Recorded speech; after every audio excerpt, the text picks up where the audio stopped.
Welcome to beat the street. आज हम यहाँ पे बात करने वाले हैं नेक्स्ट डिवीज़ लैब जो कि है लॉरस लैबोरेटरीज़। लॉरस लैब्स जिसका नाम है, लैबोरेटरीज़ नहीं है, लॉरस लैब्स के इस वीडियो में हम लोग डिस्कस करेंगे उसके Q1 रिजल्ट्स, पूरा जानेंगे कंपनी के फंडामेंटल्स को, कंपनी के बिजनेस को, और यहाँ पे बहुत ही यूनिक कैपेक्स प्लान जो कंपनी कर रही है तो उस चीज़ों पे अपन फोकस रखेंगे और यहाँ पे देखेंगे क्या क्या कंपनी के पास ऐसी चीज़ें हैं जो यहाँ पे इसको नेक्स्ट डिवीज़ लैब बनाती है। अगर आप हमारे चैनल पे पहली बार आ रहे हैं तो चैनल को ज़रूर सब्सक्राइब करें और बेल आइकन ज़रूर दबाएं सभी तरह के स्टॉक एनालिसिस के लिए। चलिए सबसे पहले Q4 के यहाँ पे कुछ टारगेट्स वगैरह जो हमने दिए थे उसका अपडेट देते थे।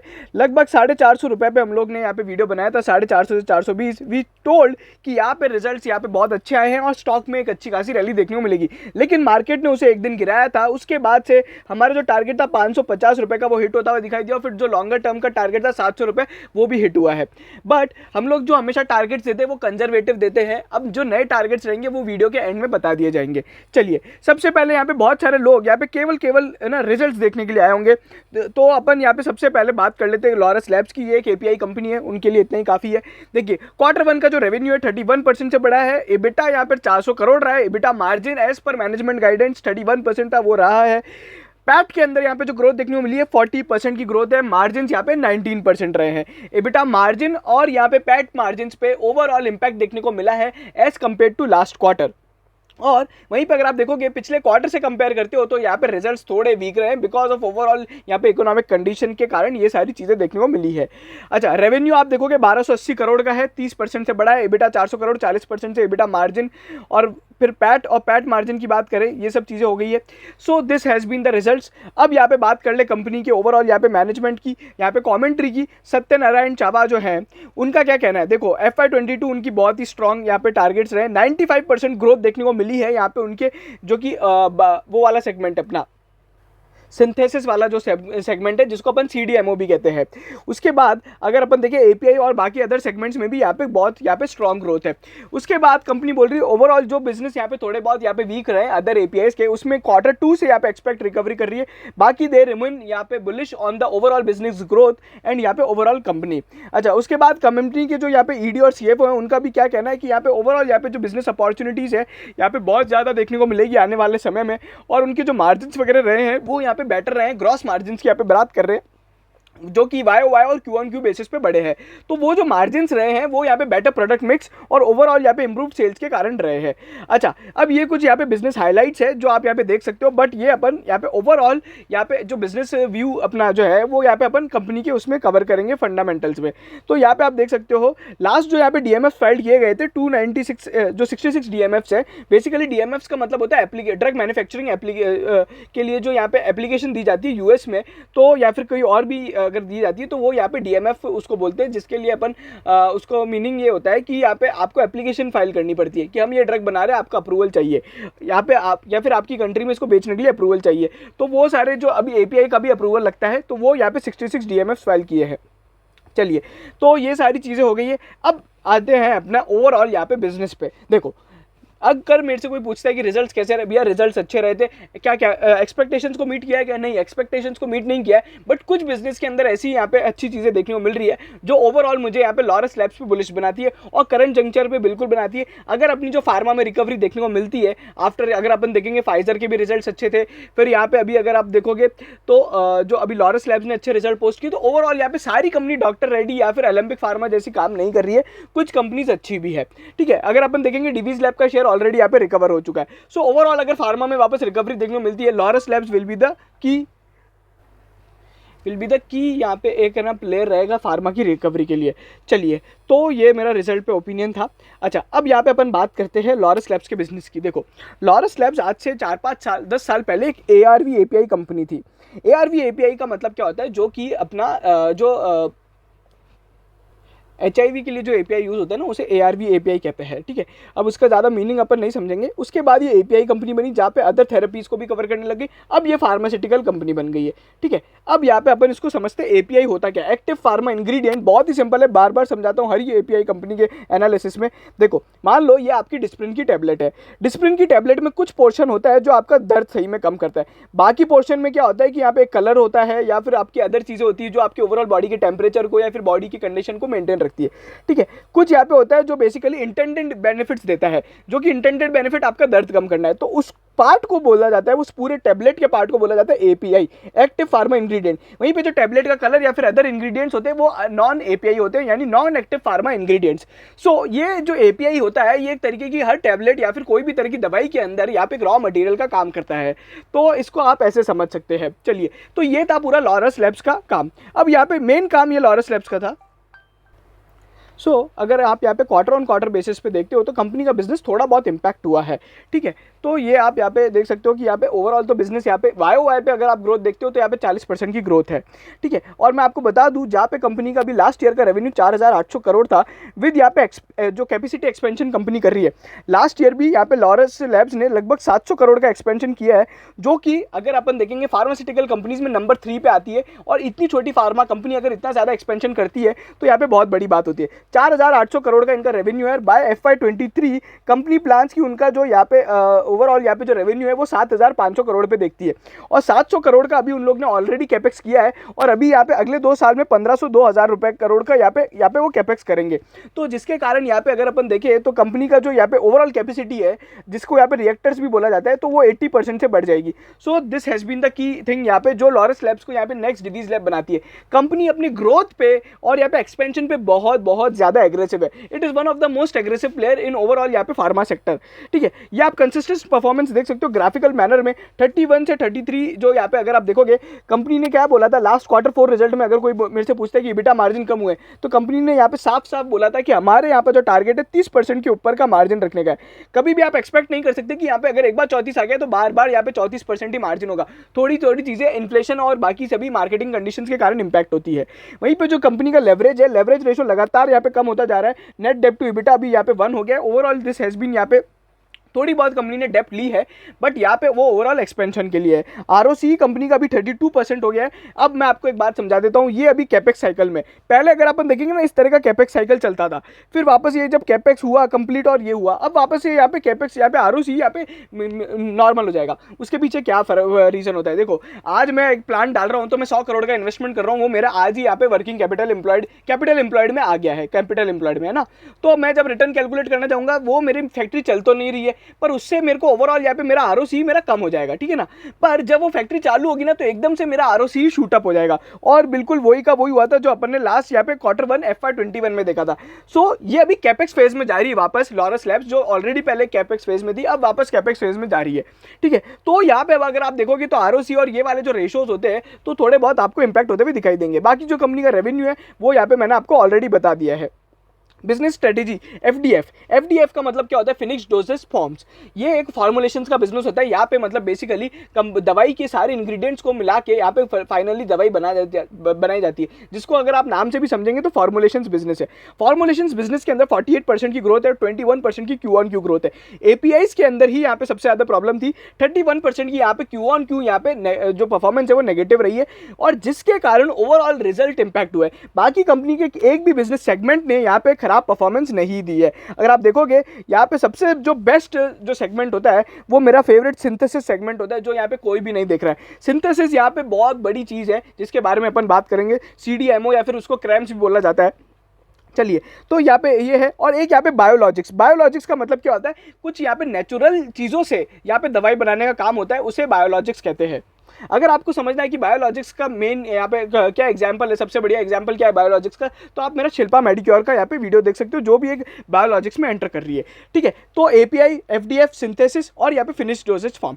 अब यहाँ पे सभी के सेक्टर्स के अंदर यहाँ पे ओवरऑल यहाँ पे कंपनी ने ग्रोथ दिखाई है, और अब से यहाँ पे कंपनी का जो बायोलॉजिक्स का बिजनेस था वो यहाँ पे अब यहाँ पे ओवरऑल यहाँ पे थोड़ा बहुत कॉन्ट्रीब्यूशन करना स्टार्ट कर दिया है। So this will be the यहाँ पे की ट्रेंड। यहाँ पे जो डिमांड आउटलुक है वो यहाँ पे ओवरऑल यहाँ पे सभी कंपनीज में, सभी सेक्टर्स में अगर अपन देखेंगे तो यहाँ पे कंपनी ने बोला है कि यहाँ पे डिमांड आउटलुक यहाँ पे ओवरऑल पॉजिटिव रहेगा। चलिए, जेनेरिक एफडीएफ, बेसिकली जेनेरिक दवाइयाँ वो होती है जो यहाँ पे किसी पेटेंटेड दवाई की कॉपी होती है, आप सभी को लगभग पता होगा। फिर वहीं पे इसमें जो ग्लोबल डीएमएफ फाइलिंग है वो यहाँ पे इन प्रोग्रेस क्या है, वो प्रोग्रेस का स्टेटस बताए कि कितनी यहाँ पे पेंडिंग है, कितनी यहाँ पे फाइलिंग्स है, तो वो दिखाया है। बाकी यहाँ पे अगर आप देखोगे जेनेरिक एफडीएफ के अंदर यहाँ पे एक अच्छी खासी यहाँ पे चीज़ें ओवरऑल ग्रोथ देखने को मिली है। ओवरऑल कंपनी का यहाँ पे जो एफडीएफ कैपेसिटी का प्लान है 10 बिलियन यूनिट्स का हो जाएगा, जिसमें से 4 बिलियन यूनिट्स एक नया एक्सपेंशन किया जाएगा जो कि क्वार्टर 4 FY22 में चालू जाएगा, और कुछ यहाँ पे 20% कैपेसिटी एक्सपेंशन एग्जिस्टिंग प्लांट में कर रही है। और वहीं पे कंपनी ने यहाँ पे जो डीएमएफ फाइल किए हैं, अगर अपन देखेंगे फाइलिंग्स, तो 5 प्रोडक्ट्स के लिए करी है।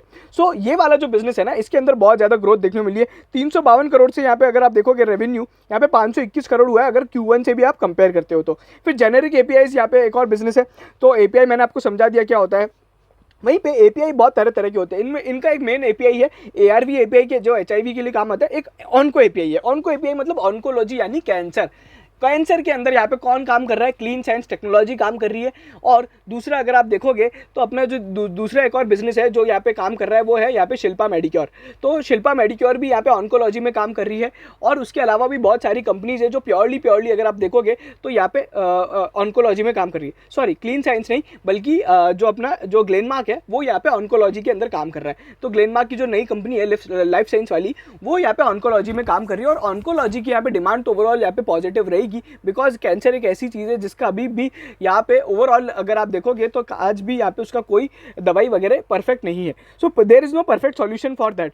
सो ऑन्कोलॉजी यहाँ पे एक की यहाँ पे डिमांड सेक्टर रहेगा। उसके अलावा कंपनी यहाँ पे कैपेसिटी वगैरह एक्सपेंशन यहाँ पे प्लान कर रही है, जो कि टोटल रिएक्टर वॉल्यूम यहाँ पे आप कह सकते हो। रिएक्टर वॉल्यूम में इसका मतलब हर एपीआई कंपनी में यहाँ पे जो वॉल्यूम्स वगैरह होती है वो रिएक्टर स्केल पे नापा जाता है, जो अपना अर्थक्वेक वाला रिएक्टर स्केल नहीं है, दूसरा है। उसका आप यहाँ पे कैपेसिटी देखोगे 4600 KL से 5600 KL by the end of FY23। So this will be the यहाँ पे की थिंग। उसके बाद यहाँ पे कंपनी की जो अदर एपीआईज है सीवीएस और डायबिटीज वाले, वो थोड़े बहुत यहाँ पे इंपैक्ट हुए हैं, बट उसके अंदर भी कंपनी बोल रही Q2 के अंदर हम लोग यहाँ पे एक्सपेक्ट कर रहे हैं सारी चीज़ें हो जाएगी। CDMO synthesis business. सीडीएमओ का मतलब क्या होता है, देखो कॉन्ट्रैक्ट ड्रग मैन्युफैक्चरिंग एंड यहाँ पे ऑर्गेनाइजेशन।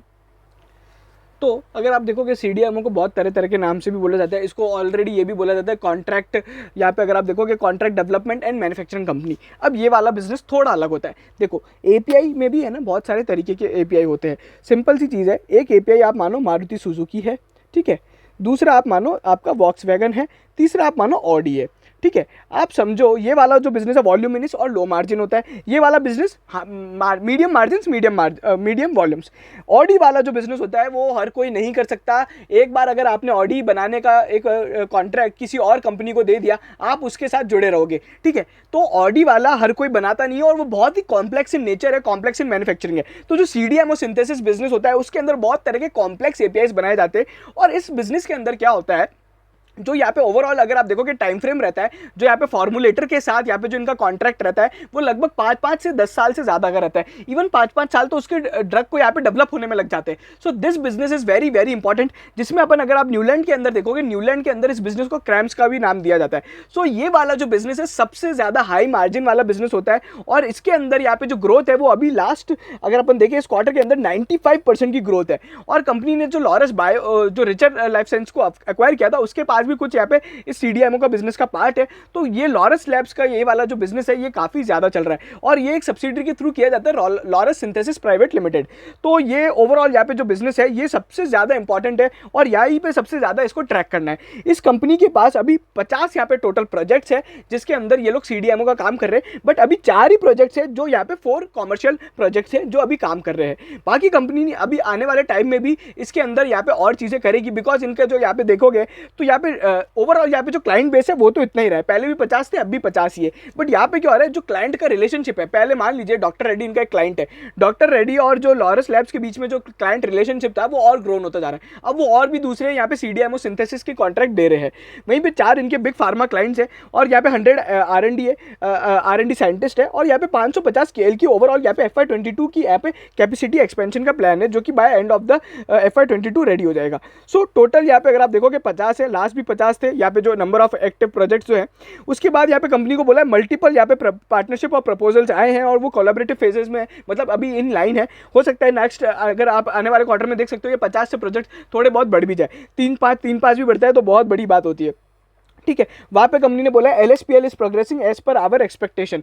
बाकी एक ग्रीनफील्ड इन्वेस्टमेंट कंपनी यहाँ पे प्लान कर रही है, FY23 में चालू हो जाएगा, और दूसरा 2 यूनिट चालू कर रही है FY23 और 24 में वाइजैक के अंदर। आप अगर देखोगे हर बिजनेस के अंदर इन लोग के पास एक ना एक एक्सपेंशन है। सो इतना खतरनाक जो एक्सपेंशन मोड होता है ना, ये हर किसी कंपनी में नहीं होता है। अपन ने देखा है एक्सपेंशन का जादू। आप अगर मेरा यहाँ पे राज रतन ग्लोबल वायर का वीडियो देखोगे जहाँ पे 3 टाइम्स एक्सपेंशन हो रहा था, वो जो बिजनेस है टोटली डिफरेंट है। वो हम लोग ने स्टॉक जब कवरेज स्टार्ट किया था 1600 रुपए पे किया था, और आज वो 2200 रुपए हो चुका है। अभी लगभग 15 दिन पुरानी बात है। सो आप वो देख सकते हो कि उस बिजनेस में भी एक्सपेंशन हो रहा था और इस बिजनेस में भी एक्सपेंशन हो रहा है। और फिर ये अपना बायोलॉजिक्स का बिजनेस है जो मैंने आपको ऑलरेडी समझाया है, जिसके अंदर अभी थोड़ा यहाँ पे बिजनेस चालू हुआ है। अभी अगर आप देखोगे यहाँ पे अभी कंपनी ने 180 KL की फर्मेंटेशन फैसिलिटी कमेंस कर दी है पार्शियली। फिर यहाँ पे एडिशनल लैंड कंपनी ने एक्वायर कर लिया है जहाँ पे 1 मिलियन लीटर की फर्मेंटेशन कैपेसिटी रहेगी। उसके बाद कंपनी अपने ग्लोबल पार्टनरशिप्स और स्ट्रॉन्ग केमिस्ट्री स्किल्स यूटिलाइज करेगी, और वहीं पे CDMO सेगमेंट में भी यहाँ पे मेजर कॉन्ट्रीब्यूटर रहेगा। सो लॉरस बायोलॉजिक्स ये है बेसिकली, लॉरस बायो जिसको अपन बोलते हैं। तो ये सारी चीज़ें, और बाकी business integration will be well on track. या इंटीग्रेशन का मतलब क्या है, ये रिचर्ड लाइफ साइंस को इनने एक्वायर किया था, तो उसका जो इंटीग्रेशन है वो यहाँ पे ओवरऑल ये है। बाकी अगर आप देखोगे, अच्छा इनके यहाँ पे जो दवाइयाँ हैं उनका यहाँ पे मार्केट क्या है, इनके पास जो टोटल दवाइयाँ हैं अभी एज पर जो अप्रूव्ड है $11 बिलियन का उनका ओवरऑल US का मार्केट है, और जो यहाँ पे पेंडिंग और अंडर डेवलपमेंट में है उसका $37 बिलियन का मार्केट है। मतलब आप समझ सकते हो कि यहाँ पे कितना यहाँ पे भारी है। ओवरऑल हमेशा लॉरस लैब्स का जो R&D कॉस्ट रहता है वो 4% ऑफ द रेवेन्यू रहता है, ठीक है। उसके बाद कंपनी अपने यहाँ पे कॉम्प्लेक्सिटी और स्केल्स पे यहाँ पे ओवरऑल यहाँ पे पोर्टफोलियो को बढ़ा रही है, और वहीं पे जो फाइलिंग पेस है वो भी यहाँ पे कंपनी का ओवरऑल यहाँ पे अगर आप देखोगे तो Q1 के अंदर कंपनी ने यहाँ पे अगर आप देखोगे तो Q1 के अंदर कंपनी ने यहाँ पे 5 यहाँ पे ओवरऑल DMFs फाइल किए हैं। और उसके अलावा अगर आप देखोगे तो यहाँ पे ये आप देख सकते हो अदर जो मतलब कौन कौन सी दवाइयों पे ये लोग काम करते हैं, तो ARV, एंटीबायोटिक, और फिर यहाँ पे जो एनकोलॉजी और अदर्स वाले जो बिजनेस है वो इस तरीके से काम करते हैं। उसके बाद यहाँ पे कंपनी के ये ओवरऑल यहाँ पे ये सब चीज़ें रेगुलेटरी ट्रैक रिकॉर्ड है। लगभग इनमें है ना बहुत ज़्यादा रेगुलेशन और बहुत ज़्यादा रेगुलेटरी ऑडिट होते हैं। तरह तरह के यहाँ पे जो बड़ी बड़ी कंपनीज होती है, मान लीजिए अगर अपन देखेंगे कि डॉक्टर रेडी हो गया या फिर USFD हो गया, अपन बहुत बार बड़ी बड़ी कंपनियों में देखते हैं USFD ने इंस्पेक्शन किया, वार्निंग लेटर आ गया, और वो सारी चीज़ों पे बहुत ज़्यादा इंपैक्ट आता है। तो ये लॉरस लैब्स का वो रेगुलेटरी ट्रैक रिकॉर्ड है जो कि बहुत ही स्ट्रॉन्ग है।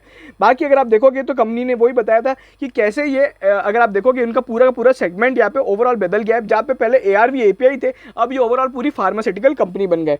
तो टोटली इंटीग्रेटेड बिजनेस यहाँ पे हो चुका है। इनकी जो यहाँ पे मैन्युफैक्चरिंग कैपेसिटीज़ है लगभग टोटल 8 मैन्युफैक्चरिंग कैपेसिटीज़ है, जहाँ पे अलग अलग विशाखापट्टनम में है 2, तो फिर हैदराबाद, विशाखापट्टनम, हैदराबाद और बैंगलोर। सो ये अलग अलग तरह के यहाँ पे इनके R&D फैसिलिटीज़ भी हैं। कैपेक्स इन्वेस्टमेंट आप देख सकते हो, मैंने ऑलरेडी यहाँ पे कैपेक्स का यहाँ पे बताया था।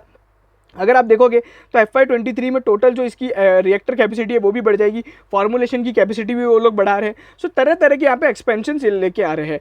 बोर्ड ऑफ डायरेक्टर्स यहाँ पे अगर आप देखोगे तो यहाँ पे कोई भी तरह का यहाँ पे कॉर्पोरेट गवर्नेंस का इशू नहीं है, ESG वगैरह ठीक है। आउटलुक एंड गाइडेंस ये बहुत इंपॉर्टेंट है यहाँ पे कंपनी को आपको ओवरऑल समझने के लिए। देखो कंपनी यहाँ पे क्या बोल रही है, CDMO की बात करते हैं, जो बायोलॉजिक्स है उसको यहाँ पे CDMO स्केल पे लेके जाया जाएगा, कॉमर्शियलाइजेशन स्केल किया जाएगा, और वहीं पे एक एडिशनल लैंड एक्वायर किया जाएगा। फिर यहाँ पे अगर आप देखोगे कंपनी ने ये भी बोला है जो सिंथेसिस CDMO वाला बिजनेस है उसके अंदर भी यहाँ पे कंपनी ने R&D वगैरह ग्रीनफील्ड मैन्युफैक्चरिंग यहाँ पे लेके आएगी। उसके अलावा यहाँ पे अगर आप देखोगे एग्जिस्टिंग रिलेशनशिप को और स्ट्रॉन्ग किया जाएगा, और वहीं पे कंपनी जो बोल रही है well position to meet the fastest growing यहाँ पे ग्लोबल डिमांड NCE ड्रग्स वगैरह के लिए। फिर वहीं पे APIs के अंदर भी कंपनी ओवरऑल यहाँ पे रिमेन आउटलुक पॉजिटिव है। फिर वहीं पे फॉर्मुलेशन के अंदर भी कंपनी का यहाँ पे अगर आप देखोगे तो पॉजिटिव है। कुछ यहाँ पे प्रोडक्ट लॉन्चेस इनके प्लान है यहाँ पे एंटीबायोटिक के FY23 में, और उसके बाद यहाँ पे जो मैंने आपको बताया 10 बिलियन यूनिट्स की यहाँ पे कैपेसिटी हो जाएगी FY22-23 तक, और वहीं पे फेस्ड एडिशन यहाँ पे अक्टूबर 21 से स्टार्ट किया जाएगा। So this will be the overall यहाँ पे, और कंपनी ने साफ साफ बोला हम सारे अपने बिजनेस सेगमेंट्स पे यहाँ पे ओवरऑल पॉजिटिव है, ठीक है। बाकी बैलेंस शीट और रेगुलेटरी कंप्लायंस वगैरह पे बताया है, और बाकी इंटीग्रेशन जो वगैरह बताया, रिचर्ड जो मैंने आपको बताया एक्विजिशंस के बारे में कंपनी का दिया है। So this is like that. और ये ARV API जो मैं आपको बताया था ना, ARV से API, API से फार्मास्यूटिकल कंपनी, कैसे कंपनी ने जो ग्रोथ हासिल करी ना, लॉरस लैब्स अगर आपको देख लो तो यहाँ पे one of the best wealth creator रहा है लास्ट अगर अपन देखते हैं तो। शेयर होल्डिंग पैटर्न वगैरह यहाँ पे ओवरऑल यहाँ पे सही रहा है। जो ओवरऑल प्रमोटर्स का स्टेक है यहाँ पे अभी अगर अपन देखेंगे 27.3% है, जिसको अपन शेयर होल्डिंग पैटर्न में देख लेंगे।